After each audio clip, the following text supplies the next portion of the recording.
Things are finally starting to heat up in the Umbrella Academy. You know, the first half of the season and the second half of the season almost don't even feel like the same show. Like, there is a extra level of excitement now that things are actually happening. Like, I find myself significantly more invested, like learning all these things and plot developments, plot twists, and I'm once again enjoying the show. So we really had three main plot lines in this episode. We had Diego's plot line, Five's plot line, and then Vanya. So let's start with the big one, Vanya. So it turns out that she is always the reason the world ends. How does she do it this time? Well, she gets captured. That happened last episode. And this episode, she gets tortured. And during her torture, basically causes her powers to go berserk, causing an explosion, which prevents the assassination of JFK. And then the Americans blame the Russians. The Americans attack the Russians, and the Russians attack the Americans, and nuclear apocalypse.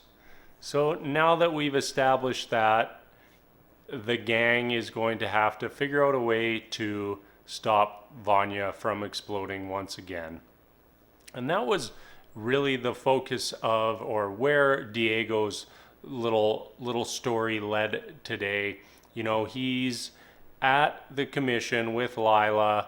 Lila basically just says, hey, you're now my boyfriend. Also, you work for the commission. And if you screw up either of those tasks, I will murder you. And I don't know about you guys, but I think that that's probably a bad way to enter into a relationship. I think that they maybe should have had a little more give and take on those ground rules, because that's just a recipe for disaster. And of course, Diego just immediately goes off the rails, and he links up with the true hero of the story, Herb.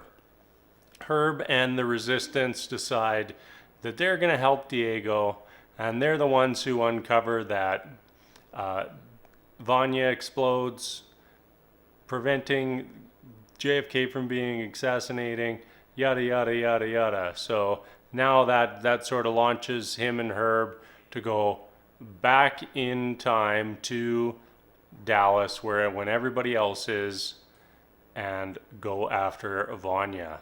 So that's kind of interesting. And you know, while this is all occurring, Five is once again off on his own little story, on his own little adventure.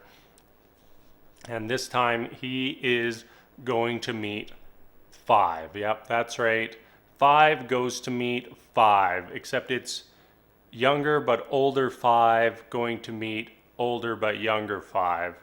And they're trying to get him to, okay, I'm going to try not to screw this up here, go back in time to his normal point in time, but also send them in time. I don't know. They're doing a bunch of time traveling, and our normal Five is convinced that it's going to correct all the timelines and have everybody live happily ever after. So not totally sure how that all is going to play out, but while this is kind of going on, the new Five makes a deal with Luther, basically to kill the other Five and just go back to the normal timeline. So I'm not sure what's going to go on there. One of the Fives is probably going to kill the other Five, and who knows what kind of consequences that's going to have. So that wraps up episode 8. There's a lot of confusion in there, you know, especially as soon as we're jumping around in time. You never know what's going to happen, what's real, what's not. And hopefully it all gets sorted out in our final 2 episodes. So that's going to be it for now, and I will be back soon with the final 2 episodes. So until then, we will see you later.